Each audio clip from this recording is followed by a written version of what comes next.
ताज़ा तरीन वीडियोस के लिए हमारा YouTube चैनल सब्सक्राइब करके बेल आइकन प्रेस करिए ताकि आपको मिले हर अपडेट सबसे पहले। पाकिस्तान के खिलाफ वनडे सीरीज से पहले इंग्लैंड को बड़ा धचका लगा है। इंग्लैंड के वनडे स्क्वाड में शामिल 3 क्रिकेटर समेत 7 अरकान में कोरोना की तस्दीक हो गई है। और अब ताजा तरीन खबर यह है कि इंग्लैंड ने पाकिस्तान के खिलाफ पूरी टीम को ही ड्रॉप करके नई टीम का ऐलान कर दिया है।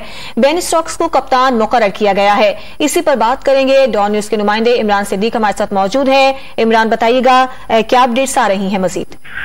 हाँ जी, बिल्कुल पहली मर्तबा ऐसा शायद हुआ है कि कोरोना टेस्ट किसी 1-2 खिलाड़ी का मस्बत आने के बाद किसी क्रिकेट बोर्ड ने अपनी पूरी ही टीम तब्दील कर दी। और इंग्लैंड ने ऐसा पहली मर्तबा किया है कि पाकिस्तान के खिलाफ जो वनडे सीरीज 8 जुलाई से शुरू होनी थी, उसके लिए कल ब्रिस्टल में इंग्लिश टीम के टेस्ट किए गए, जिसमें 3 खिलाड़ियों और 4 जो मैनेजमेंट के अरकान है उनके कोरोना टेस्ट मस्बत आए। जिसके बाद इंग्लैंड ने सिर्फ उन्हीं खिलाड़ियों को ड्रॉप नहीं किया बल्कि पूरी टीम को आइसोलेट मुंतकिल करके पूरी टीम जो है वो तब्दील कर दी। अब जो टीम का ऐलान किया गया है उसमें बेन स्टोक्स जो कि इस सीरीज में आराम कर रहे थे उनको कप्तान बनाया गया है। जैक बॉल है, डैनी ब्रेट हैं, जैक क्रॉली हैं, लुइस ग्रेगरी। इतने बड़े नाम शायद शामिल नहीं है, लेकिन अपनी कंडीशन से ये भी पाकिस्तान के लिए एक कड़ा इम्तिहान साबित हो सकते हैं। दूसरी जानिब इंग्लिश क्रिकेट बोर्ड का कहना है कि जो कि सीरीज अब सिर्फ 2 रोज बाकी है सीरीज में, लेकिन इसके बावजूद सीरीज पाकिस्तान के खिलाफ जो वनडे सीरीज है कार्डिफ में जो शुरू होनी है वो 8 जुलाई से शुरू होगी। और पाकिस्तान टीम जो डर्बी में मौजूद थी अब से कुछ देर पहले जो है वो डर्बी से